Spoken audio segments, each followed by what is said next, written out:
Salut à tous et à toutes.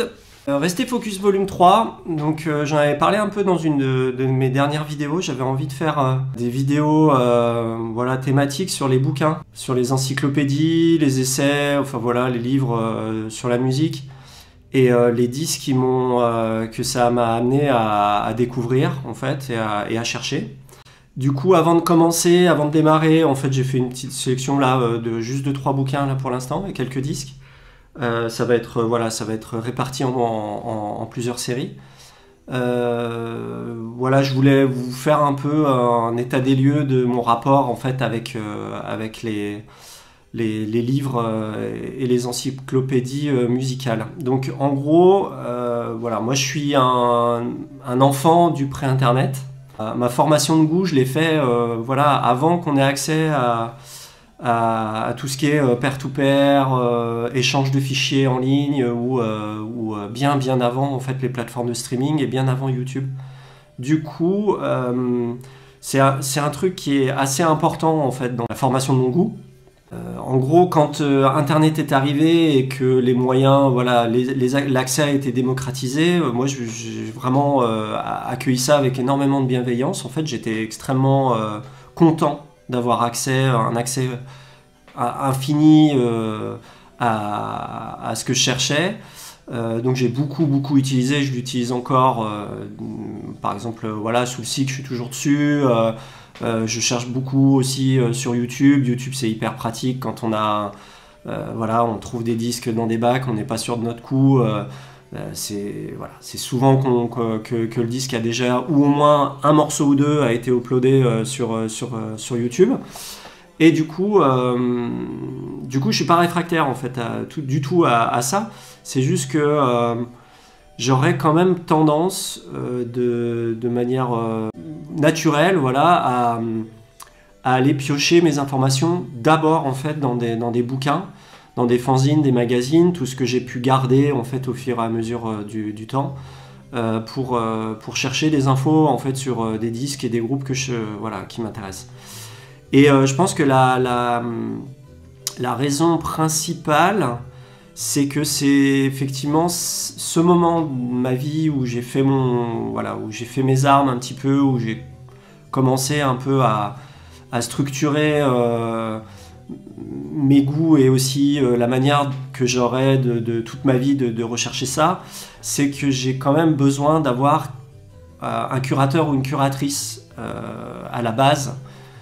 En tout cas, moi, à mon niveau personnel, je trouve ça assez important qu'il y ait quelqu'un qui ait déjà un petit peu défriché simplement le parcours, ou en tout cas qui donne des pistes, et qui donne un accès simple, raisonné, et déjà voilà, prêt pour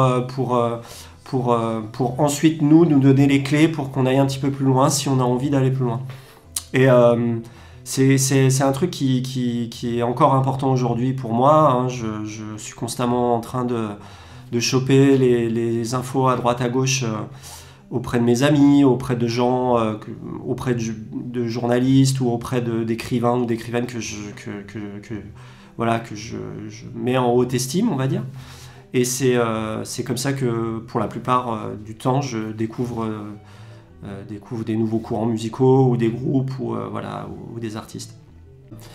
Et Internet, ce que ça procure en fait, c'est un accès, donc comme je disais, infini à une base de données, mais ça nous oblige nous de faire ce travail entre guillemets de curateur et d'aller trier, comme on dit, le bon grain de livret, quoi. En gros, d'aller récupérer, parce que en gros, il y a tout, donc c'est difficile de faire un tri entre ce qui est vraiment intéressant et ce qui ne l'est pas. Et ça aussi, c'est formidable, je trouve, en fait, dans l'absolu. Mais ça prend énormément de temps, ça demande de l'énergie, voilà. Et du coup, j'apprécie en général que quelqu'un ait pu faire un travail, un pré-travail en fait sur celui qu'on va accomplir nous derrière, parce que ça nous fait en fait gagner quand même pas mal de temps. Et je dirais que aujourd'hui, en 2025, je pense que pondre un bouquin de 300, 500, 600 pages sur une scène, un groupe ou un artiste musical, c'est vraiment une question de sacerdoce, quoi. C'est vraiment la passion qui parle, en fait. Je pense qu'aujourd'hui, dans le milieu de l'édition ou en tant qu'auteur ou autrice, personne ne fera des millions à publier un bouquin sur la musique, encore plus sur des musiques de niche ou des choses qui pourraient nous intéresser, c'est-à-dire des choses un peu underground, un peu inconnues. Et du coup, j'ai d'autant plus de respect, en fait, pour les gens qui accomplissent ce genre de choses, ce genre de bouquins. Voilà, donc c'était une petite présentation par rapport à mon rapport au bouquin. Et du coup, en parlant de sacerdoce et de gens qui ont cramé leur vie, en fait, pour un projet de bouquin, on va commencer pour moi par vraiment ce qui illustre parfaitement le propos, quoi. Donc c'est ce livre de Mario Pansera, qui est un Italien, qui a priori habite à Venise, qui s'appelle 45 Revolutions. Et du coup, en gros, le principe, c'est tous les singles, tous les 45 tours qui sont sortis entre 76 et 79 en Angleterre et en Irlande, de punk, mod, power pop, new wave of British heavy metal et indie rock. Donc indie rock, c'est en 76-79, c'est un peu une classification qui a pas vraiment, entre guillemets, encore de sens, mais bon, je pense que là, il l'a mis pour classer un peu tout ce qui est art rock, à la limite presque le UK DIY, en fait, d'une certaine manière, et si ça vous parle. Et du coup, voilà. Donc ce bouquin, c'est incroyable, en fait, c'est 1500 pages, voilà, c'est littéralement un bottin. C'est comme un annuaire téléphonique, c'est-à-dire en gros avant qu'on ait tous les numéros de téléphone à disposition sur le net, on avait avant un annuaire téléphonique, en fait, avec des pages hyper fines, à la limite de la transparence. Et là, on est vraiment sur ça, quoi. En fait, là, les pages, si je les mets à la lumière, elles sont complètement transparentes. Et du coup, au niveau de la présentation de chaque section, de chaque artiste, ce qui est intéressant, donc, c'est qu'on va avoir la pochette, on va avoir le rond central, et on va avoir une petite bio très très factuelle, mais très complète, en fait, de chaque artiste. Et du coup, ce qui est intéressant par rapport à son approche, c'est que lui, en fait, rejette purement et simplement l'aspect, l'analyse sociologique et philosophique de la musique, voilà, et du punk en particulier. Moi, j'en parlerai un petit peu plus tard quand je présenterai un peu l'auteur, parce qu'il y a beaucoup de choses à dire sur lui, hein. C'est un personnage. Et du coup, à l'issue, en fait, des petites bios et des présentations de 45 tours très factuelles de chacun des singles, on a en fait des petites snippets, des extraits, des chroniques, des magazines et des fanzines de l'époque, voilà. Et ça, c'est un aspect hyper intéressant, je trouve, pour justement remettre le contexte historique et limite sociologique, en fait, par essence, par rapport à un disque. Là, ce qui est intéressant, donc, c'est de voir que toutes ces chroniques du NME ou de rock music ou de Slash, etc., ces disques, ces 45 tours, on va dire, qu'on considère aujourd'hui comme complètement cultes, voire même en fait des espèces de moments de pivotement culturel important, une révolution musicale en cours. Ça, on le dit avec le recul. Mais en 77, notamment, vraiment au tout début de la vague punk, par exemple, tous ces groupes-là et tous ces 45 tours étaient complètement trashés globalement par la presse. Et c'est intéressant de se dire qu'il a fallu un petit moment de latence, en fait, de 1 ou 2 ans avant que, on va dire, la culture mainstream, parce que c'est vraiment de ça dont on parle, hein, embrasse ce mouvement et le comprenne. Voilà. Et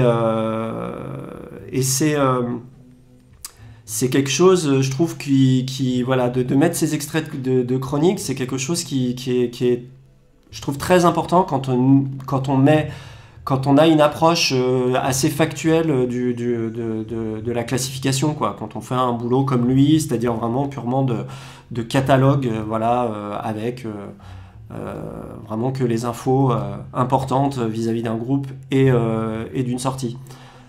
Ça permet, nous, de faire nous-mêmes le travail qu'aurait pu faire un chroniqueur ou quelqu'un qui va un peu se prendre la tête là-dessus. Et du coup, quand je disais que c'était une volonté de l'auteur, je dis pas par hasard. Donc on va parler un peu de l'auteur, Mario Pansierra. Mario Pansierra, ce bouquin-là, il est sorti en 2008. Il a été distribué, on va dire, assez rapidement. Voilà, c'est devenu une espèce de gros collector. Hein. Vous irez voir les prix à laquelle maintenant le livre part. C'est complètement démentiel. Mais Mario Pansierra, lui, il a une approche vraiment, comme je disais, très dégagée de l'analyse. De l'analyse du mouvement punk, parce que il estime que le punk c'est une musique simple, sans chichi, enfin voilà, il faut et du coup là je vais vous lire un extrait, une réponse d'une interview qu'il avait donnée du coup en 2008 à la sortie du bouquin, qu'il avait fait avec Stuart Schrader, qui est lui en fait une espèce c'est un sociologue punk, quoi. En gros, le mec est sociologue dans la vie, il écrit beaucoup dans des fanzines, des magazines, il écrit aussi dans des revues de sociologie, et c'est un fan de punk et de hardcore, et surtout de punk DIY. Et il avait donc fait cette interview dans Maximum Rock'n'Roll, qui est un gros fanzine américain, qui était un gros fanzine américain, qui a couru sur plus de 30 ou 40 ans d'existence. Et il lui pose la question, du coup, pourquoi un tel rejet de la philosophie et de la sociologie. Et donc voilà la réponse de Mario Pansierra par rapport à ça. Alors, il n'y a rien de moins punk dans le sens originel du mot punk, c'est-à-dire une attitude, un état d'esprit, une approche indépendante du monde, que cette pathétique tentative de donner au punk une sorte de respectabilité en l'interprétant de manière philosophique ou sociologique, créant ce contre quoi le punk s'est toujours battu, du pur et simple ennui. Donc voilà. Le gars a pas envie, il a vraiment une vision vis-à-vis du punk. En fait, c'est ça qui le motive, quoi. C'est abat l'essence sociale qui s'attaque à un mouvement qui, d'une certaine manière, rejette l'ennui, quoi. Lui, il y voit de l'ennui, quoi. Moi, je trouve ça plus compliqué que ça. Moi qui en lis beaucoup, ça m'intéresse quand même d'avoir une vision des sciences sociales par rapport à la musique. Et du coup, pour faire un petit peu une bio de Mario Pansierra, parce que c'est pas n'importe qui, lui, quand il a sorti son bouquin en 2008, il a été un petit peu obligé de baisser le masque, parce que avant de faire ce livre, il avait une carrière en tant que musicien en Italie. En fait, il se faisait appeler Mr. Doctor et il jouait dans un groupe qui s'appelait les Devil Dolls. Et les Devil Dolls, c'est un groupe un peu extrêmement mystérieux, en fait. Et en gros, c'était composé uniquement de lui, avec des musiciens, des tonnes de musiciens additionnels, énormément d'orchestration, de gens qui venaient l'aider pour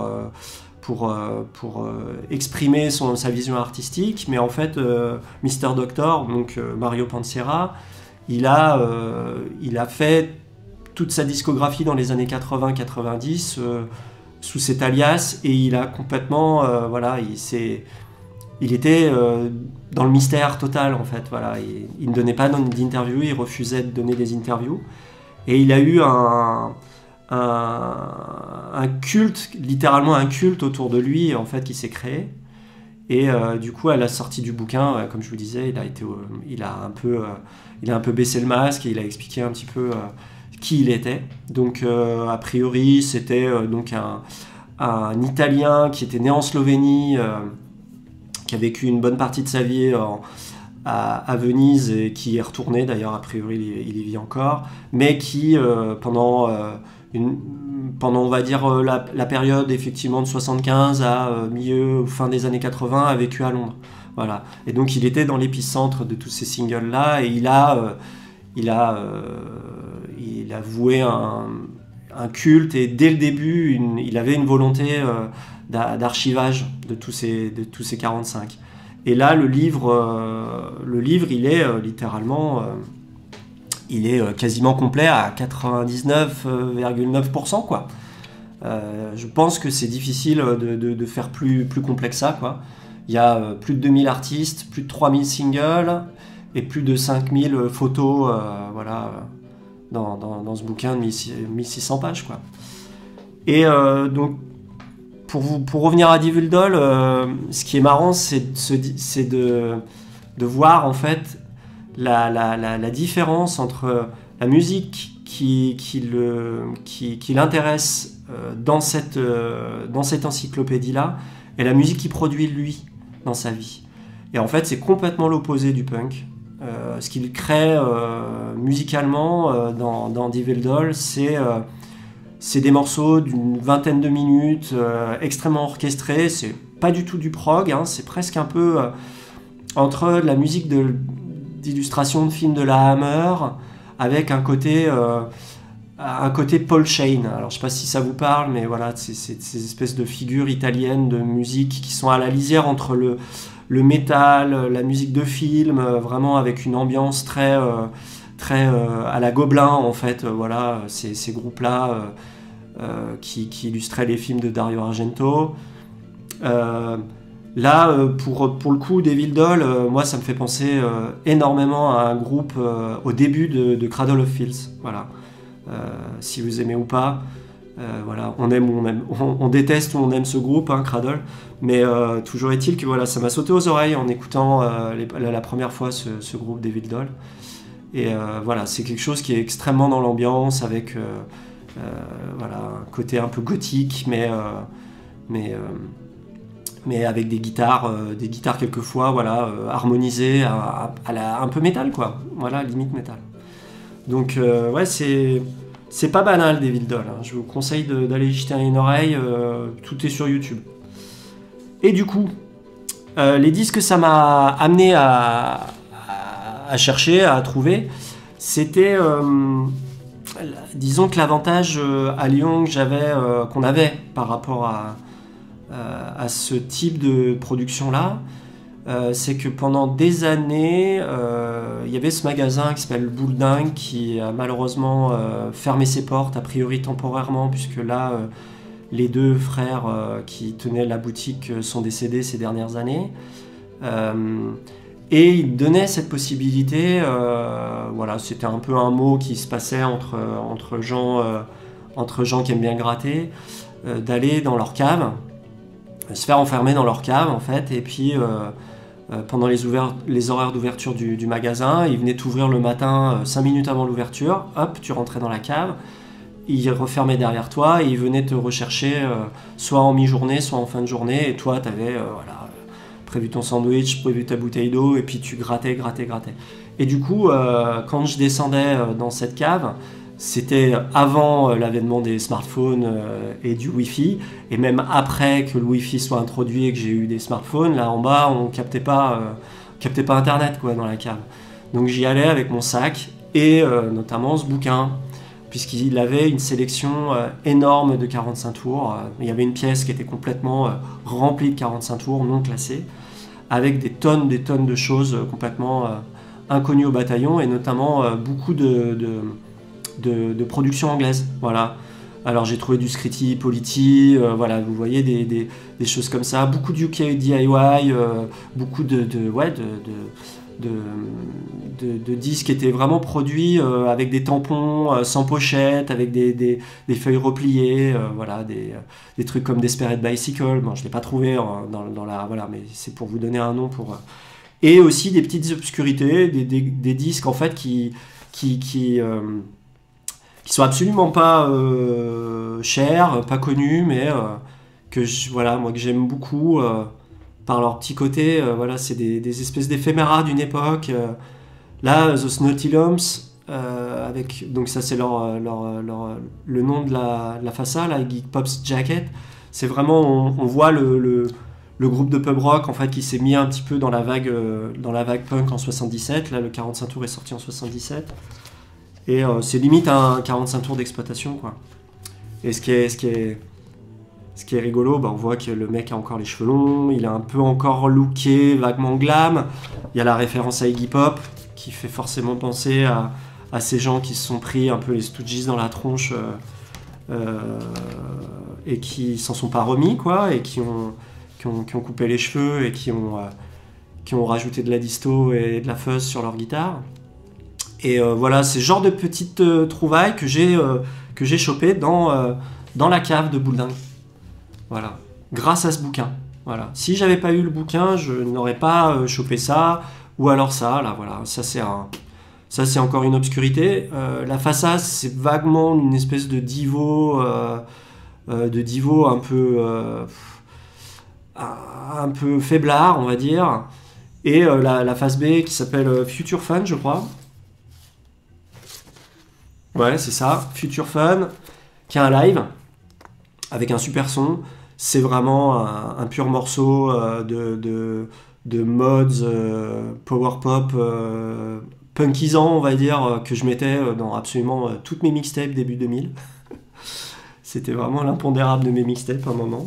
Voilà, The Fly, bon, c'est des groupes, c'est des groupes qui font la jonction entre le glam et le punk rock. Voilà, c'est exactement un peu cette période de transition 76-79, là, ces trois années très très importantes dans la musique anglaise.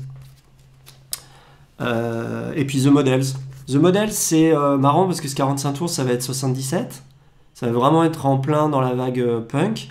Et pour moi, c'est déjà un peu le son, ça prédate un peu le son, pas de GBH, mais au moins de la deuxième vague punk. En gros, c'est vachement moins mélodique, beaucoup moins, c'est beaucoup plus brut de décoffrage, quoi. C'est vraiment beaucoup plus agresse.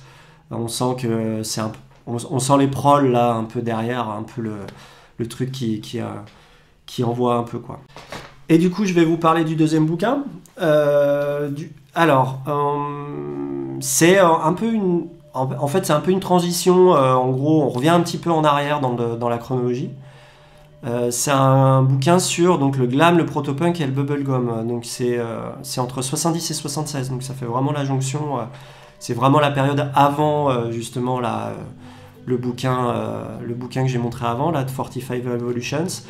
Et ce qui est intéressant, c'est que c'est l'antithèse totale du bouquin d'avant. C'est vraiment ce qu'on peut appeler un coffee table book, quoi. C'est vraiment le bouquin qu'on va prendre pour feuilleter uniquement on va dire, dans une vocation purement esthétique, quoi.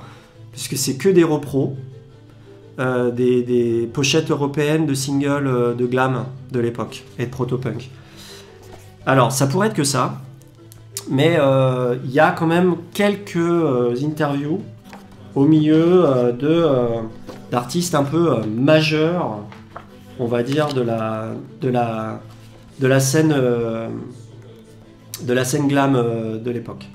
Donc là, par exemple, on a une interview de Hammersmith Gorillaz. Donc ça parle forcément, ça parlera forcément aux gens en fait qui sont un peu dans le glam, quoi. C'est vraiment des grands noms.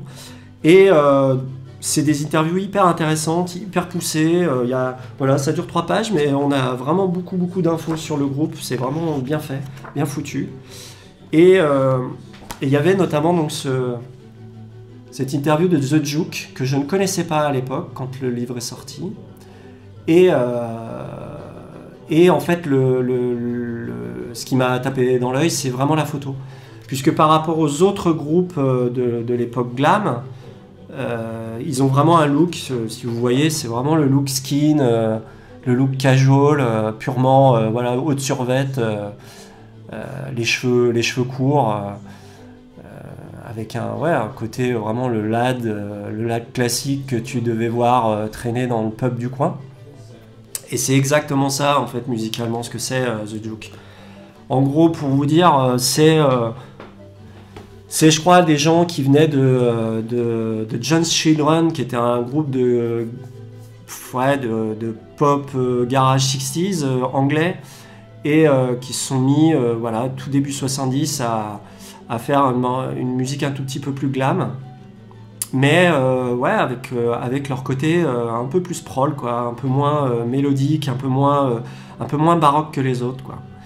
Et en gros, ce que le bouquin ne dit pas, ce que ce livre ne dit pas, parce que le livre dit peu de choses au final, donne peu d'informations, mais ce que j'ai trouvé en cherchant après tous ces disques-là, de glam, c'est que le glam anglais, en tout cas, c'est une musique extrêmement incestueuse en termes de line-up. C'est que voilà, ces gens-là, ils vont aller jouer dans les Sparks, notamment, ils vont faire backing band des Sparks. Ils vont jouer dans ce groupe-là, qui s'appelle Jet, qui a sorti très très peu de disques, mais qui a sorti ce LP sur CBS. Et moi, en général, j'aime bien les Sparks, mais souvent, quand on m'en parle, je ne vais pas faire mon snob, mais souvent, je dis, moi, contre 10 Sparks, je prends ce LP-là de Jet. C'est vraiment, pour moi, c'est vraiment la perfection dans le genre glam un peu empoulé et surtout très très énergique en fait, voilà, chose qui quelquefois manque sur certains morceaux des Sparks, je trouve. Là on est vraiment sur un truc qui envoie, quoi. Et voilà, là il y a des membres des Juke là, qui jouent là-dedans. Et le bouquin, Wired Up, quand il était sorti, alors c'était quelle année? Que je me trompe pas. Tac, je vais retrouver ça. En 2012,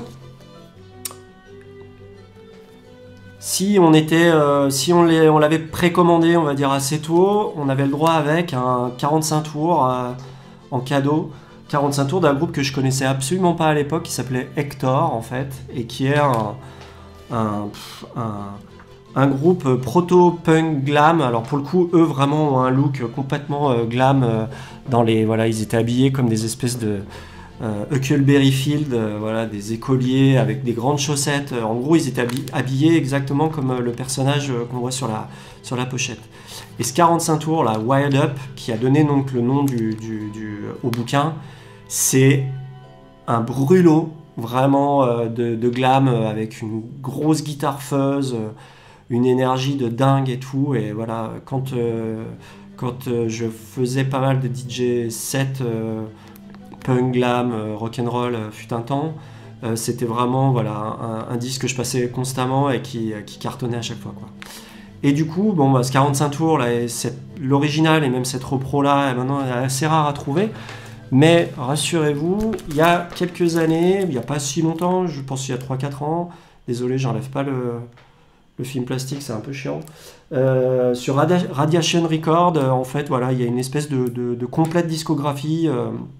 Ils n'ont pas sorti grand chose en fait, ils ont sorti que des 45. Voilà, il y a cette complète discographie qui a été sortie, elle est tellement complète qu'il y a un peu des trucs qui sont pas très intéressants, il y a des enregistrements de répète, des lives avec des sons vraiment tout pétés, quoi. Mais voilà, ça se trouve hyper facilement, c'est bien distribué en France notamment, donc voilà, je pense que vous pouvez le trouver à Dangerous Records, notamment en ligne, le disquaire lyonnais qui distribue pas mal de ce genre de choses. Donc voilà, avec ces deux bouquins-là, disons qu'on va dire qu'on couvre quand même vraiment un spectre sur ce qui est le proto-punk et le punk qui est quand même assez complet. même si je pense que je serais amené à avec d'autres bouquins que j'ai là, à vous parler d'autres encyclopédies qui couvrent en fait des petites, voilà, des micro-scènes du punk et du hardcore. Donc là, on va passer vraiment totalement à autre chose avec le troisième bouquin. Donc ce troisième livre, c'est The French Folk Magic Guide, Magic Time Guide. Donc si vous voyez un petit peu l'esthétique de ce livre qui est très, qui est très début 2000 dans la mise en page, ça vous fait forcément penser à quelque chose. Et en fait, en gros, c'est un bouquin qui est sorti dans la série des Record Collector Dream, un guide qui était sorti par ce gars là, cet anglais qui s'appelle Phileas Folk et qui a fait des séries sur le garage, sur le psyché, sur la folk, enfin bon voilà. Et c'était des bouquins qui étaient extrêmement importants en gros pour les collectionneurs et les collectionneuses dans les années 90 avant que l'avènement d'internet et des bases de données, voilà, c'était un peu nos bases de données pour aller fouiller. J'en ai quelques-uns ici là, voilà, que je continue en plus de choper quand j'en vois pas cher en ligne, je les achète parce que comme je vous dis, je suis toujours plus attiré par feuilleter un livre et tomber sur des choses que je connais pas, alors qu'internet, voilà, c'est tellement vaste, tellement énorme que voilà, c'est difficile en fait de tomber sur des choses. Ça sera l'algorithme qui sera toujours plus fort que tout. Et là, l'algorithme, c'est simplement, tu feuillettes, tu ouvres, et tu fais comme ça, tac. Et ensuite, tu vas sur Internet pour écouter, et tu découvres des choses. Et donc ce bouquin-là, quand il est sorti, alors il est sorti début 2000, je crois. Voilà, c'est ce qui m'a amené, moi, c'est ce qui m'a mis vraiment le nez dans la musique française, ce qui m'a aidé vraiment à faire, à débuter ce projet que j'ai avec, à vraiment toute humilité, vraiment avec France Bizarre, d'essayer de défricher un peu les anomalies et les disques un petit peu d'outsiders français, quoi. Et du coup, ce bouquin m'a vraiment aidé à mettre un gros pied à l'étrier, à tel point que je continue encore aujourd'hui à le consulter. Et pour vous dire, en fait, ce bouquin, il a des classifications. Il est classé par chapitre. Donc il va y avoir la folk traditionnelle, le folk rock, le folk progressif, l'acid folk, folk psychédélique, folk enchanté. Alors, qu'est-ce que c'est le folk enchanté? On ne sait pas. La chanson à texte, la musique ancienne, folk avant-garde, la musique mécanique, le folk francophone, le folk religieux, etc. etc. Et ce que j'ai appris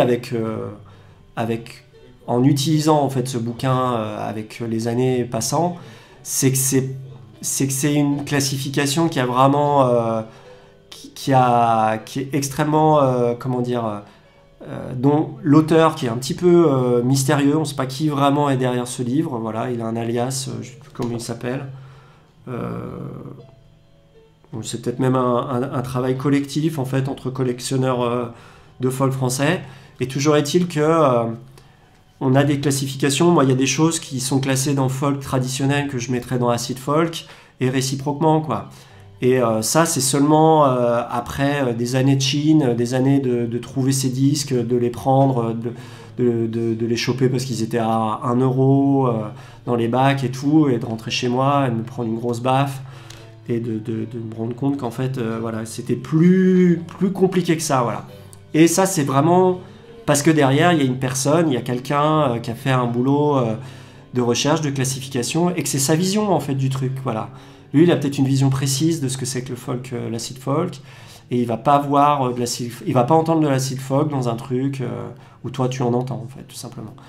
Donc ça, c'est déjà le premier recul à prendre par rapport à ce livre. Et l'autre, c'est la classification pour la valeur des disques. Alors c'est une valeur en fait qui est pécuniaire, hein, donc là c'est des petits papillons qui sont posés à côté de la pochette, et en fonction du nombre de papillons, ça donne un ordre croissant en fait voilà, ça donne une espèce d'idée du prix du disque. déjà, on peut se poser la question de savoir quel est un peu l'intérêt de faire ça, dans le sens où le prix d'un disque va changer en fonction des périodes. Quelquefois, il va faire qu'augmenter, quelquefois, il va redescendre parce que l'intérêt n'est plus du tout... Aujourd'hui, bon, malheureusement, tout augmente, peu importe quoi, dès que c'est en format vinyle, quoi. Mais surtout, là, je me suis rendu compte, à force de brasser ce genre de disque, c'est que le prix qu'il peut mettre sur certains est complètement faux, et d'autres qui l'estiment pas cher sont devenus des collector items vraiment hors portée, quoi. Donc ça fait aussi se poser la question de est-ce qu'un disque cher est forcément un bon disque? C'est-à-dire qu'il m'est arrivé de trouver des disques à pas cher que lui il classe comme vraiment des collectors, genre des espèces d'énormes bonzeurs à plus de 500 balles, et de les écouter et de me dire bah c'est pas fou, quoi, en fait, c'est pas génial. Donc voilà, ça reste purement subjectif tout ça, et c'est ça qui est intéressant, je trouve, dans les bouquins, une fois qu'on s'y penche et qu'on fait un peu la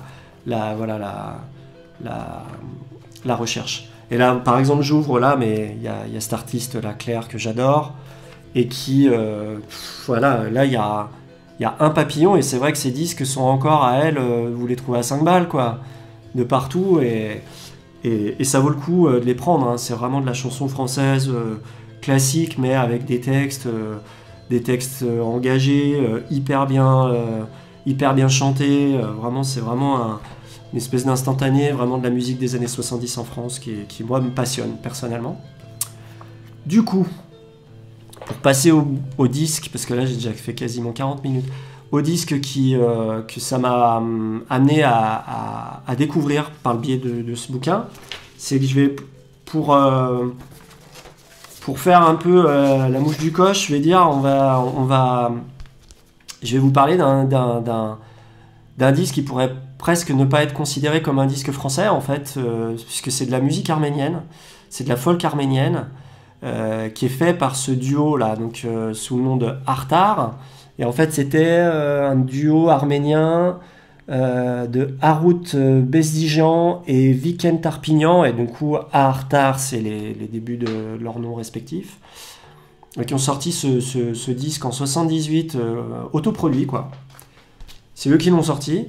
Et ce disque-là, moi, je l'ai vu et je l'ai chopé 4-5 fois dans ma vie de gratteur de bac. Et à chaque fois, je le chope parce qu'il coûte rien. Je l'offre à des gens parce que voilà, c'est une petite pépite. Vraiment une petite pépite de folk, 70s, avec un mood assez sombre. Voilà.